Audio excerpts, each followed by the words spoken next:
नारायणाखिल गुरु भगवन्नमस्ते नारायणाखिल गुरु भगवन्नमस्ते नारायणाखिल गुरु भगवन्नमस्ते इति श्रीमद्भागवत महापुराणं मुदल् स्कन्दं 7வது अध्यायं सप्तमोऽध्यायः அஸ்வத்தாமா திரௌபதி புத்திரர்களை வதைத்தல் அர்ஜுனன் அவனது செருக்கை அடக்குதல். शौनक उवाच निर्गते नारदे सूत भगवान् बादरायणः श्रुतवान् तदभिप्रीतं ततः किम् अकरोत् विभुः.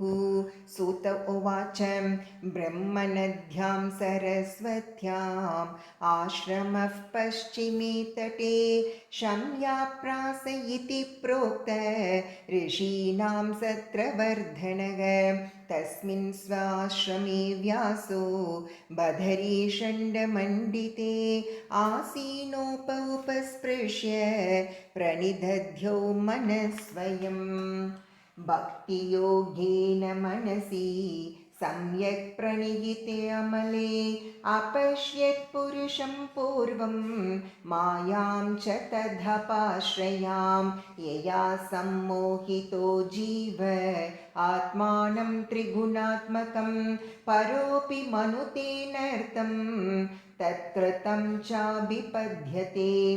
अनर्थोपशमं साक्षात् भक्तियोगम् अधोक्षजे लोकस्याजानतो विद्वान् चक्रे सात्वत संहितां. यस्यां वै श्रूयमाणायां कृष्णे परमपुरुषे भक्तिरुत्पद्यते पुंसः शोकमोहभयापहा. स संहितां भागवतीं कृत्वानुक्रम्य चात्मजं शुकमध्यापयामास निवृत्तिनिरतं मुनिः. शौनक उवाच स वै निवृत्तिनिरतः सर्वत्रोपेक्षको मुनिः कस्य वा बृहतीं एताम् आत्मा रामः समभ्यसत्. सूत उवाच आत्मा रामाश्च मुनयो निर्घ्रन्थाप्युरुक्रमे कुर्वन्त्यहैतुकीं भक्तिम् इत्थं भूतगुणो हरिः. हरिर्गुणाक्षिप्तमतिः भगवान् बादरायणिः अद्यगान् महताख्यानं नित्यं विष्णुजनप्रियः.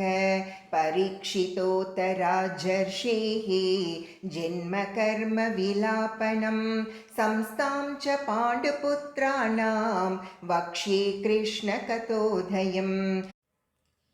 यथा मृदे कौरवसृञ्जयानां वीरेष्वतो वीरगतिं गतेषु वृकोदरा विद्धगदाभिमर्श भग्नोर्दण्डे धृतराष्ट्रपुत्रे भर्तुः प्रियं द्रौणीरिति स्म पश्यन् कृष्णासुतानां स्वपतां शिरांसि उपाहरद्विप्रियमेव तस्य जुगुप्सितं कर्म विगर्हयन्ति.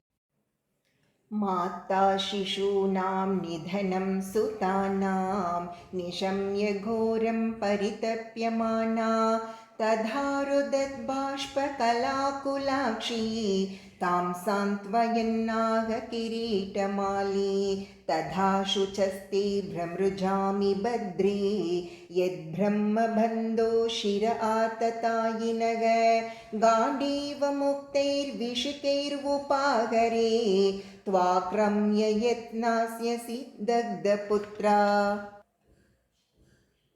इति प्रियं वल्गुविचित्रजल्पैः स सान्त्वयित्वाच्युतमित्रसूतः अन्वाद्रवध्वंसित उग्रतन्वा कपिध्वजो गुरुपुत्रमृतेन.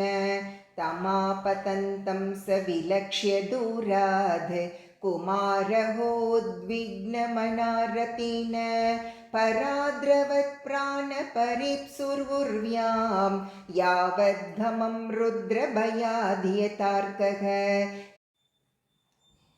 यथा शरणमात्मानं ऐक्षतश्रान्तवाजिनम् अस्त्रं ब्रह्मशिरोमेन आत्मत्राणं द्विजात्मजः अतोपस्पृश्य सलिलं सन्धदे तत्समाहितः अजानन् उपसंहारं प्राणकृच्छ्र उपस्थिते ततः प्रादुष्कृतं तेजः प्रचण्डं सर्वतो दिशं प्राणापदम् अभिप्रेक्ष्य विष्णुं जिष्णुरुवाचः अर्जुन उवाच कृष्ण कृष्ण महाबाहो भक्तानामभयङ्कर त्वमेको दह्यमानानाम् अपवर्गोऽसि संश्रुतेः त्वमाद्यः पुरुषः साक्षात् ईश्वरः प्रकृतेः परः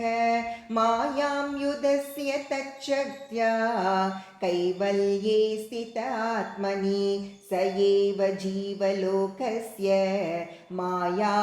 मायामोहितचेतसः विदत्से स्वेन वीर्येण श्रेयो धर्मादिलक्षणं तथायं चावतारस्ते भवो भारजिगीर्षया स्वानां चानन्यभावानाम् अनुध्यानाय चासकृते किमिदं स्वित्कुतो वेति देवदेव न वेद्म्यहं सर्वतो मुखमायाति तेजः परमदारुणं श्रीभगवानुवाच वेत्तेदं द्रोणपुत्रस्य भ्राममस्त्रं प्रदर्शितं नैवासो वेदसंहारं प्राणबाध उपस्थिते न हि यस्यान्यतमं किञ्चिद् अस्त्रं प्रत्यवकर्षणं जगियस्त्रतेज उन्नद्धम् अस्त्रज्ञो ह्यस्त्रतेजसा सूत उवाच श्रुत्वा भगवता प्रोक्तं फाल्गुनः परवीरः स्पृष्ट्वापस्तं परिक्रम्य भ्रामं भ्रामाय सन्ददे संहत्यान्योन्यमुभयोः तेजसी शरसंवृते आवृत्य रोधसी कं च ववृधाते अर्कवह्निवत् दृष्ट्वास्त्रतेजस्तु तयोः त्रीन् लोकान् प्रदहन् महत् दह्यमानाः प्रजाः सर्वाः सांवर्तकम् अमंसत प्रजोपप्लवमालक्ष्य लोकव्यतिकरं च तं मतं च वासुदेवस्य संजहारार्जुनोद्वयम् तत आसाद्य तरसा दारुणं गौतमीसुतं बबन्ध अमर्षतां राक्षः पशुं रशनयायता शिबिराय निनीशन्तं दाम्ना बद्ध्वा रिपुं बलात् प्राहार्जुनं प्रकुपितो भगवान् अम्बुजीक्षणः मैनं पार्थार्हसि त्रातुं ब्रह्मबन्धुम् इमं जहि योऽसावनागसः सुप्तान् अवधीन् निशिबालकान् मत्तं प्रमत्तम् उन्मत्तं सुप्तं बालं स्त्रियं जडं प्रपन्नं विरतं भीतं न रिपुं हन्ति धर्मवित् स्वप्राणान्यः परप्राणैः प्रपोष्णात्यघृणः कलह तद्वदस्तस्य हि श्रेयो यद्दोषाद्याद्यदः पुमान् प्रतिश्रुतं च भवता पाञ्चाल्ये शृण्वतो मम आहरिष्ये शिरस्तस्य यस्ते मानिनि पुत्राः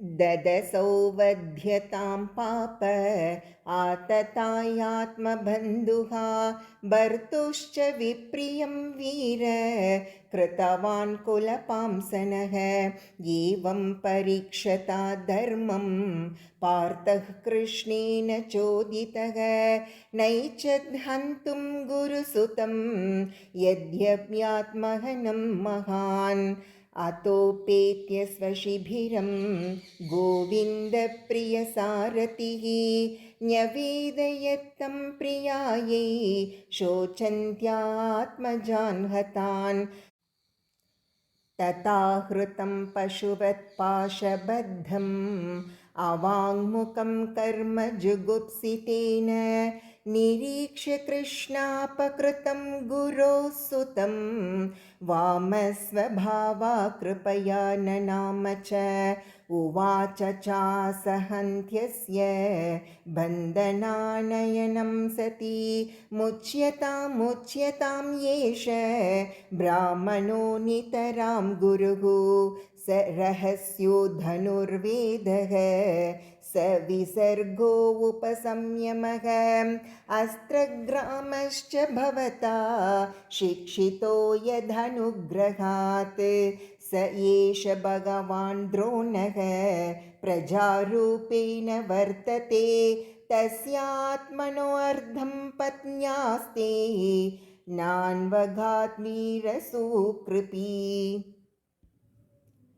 तद्धर्मज्ञमहाभाग भवद्भिर्गौरवं कुलं वृजिनं नार्हति प्राप्तुं पूज्यं वन्द्यम् अभीक्ष्णशः मारोधिधस्य जननी गौतमी पतिदेवता यताहं मृतवत्सार्ता रोधिम् अश्रुमुखी मुहुः यैः कोपितं ब्रह्मकुलं राजन्यैरजितात्मभिः तत्कुलं प्रदहत्याशु सानुबन्धं शुचार्पितं सूत उवाच धर्म्यं न्यायं सकरुणं निर्व्यलीकं समं महत् राजा धर्मसुतो राज्ञाः प्रत्यनन्दद्वचो द्विजाः नकुलः सह देवश्च युयुधानो धनञ्जयः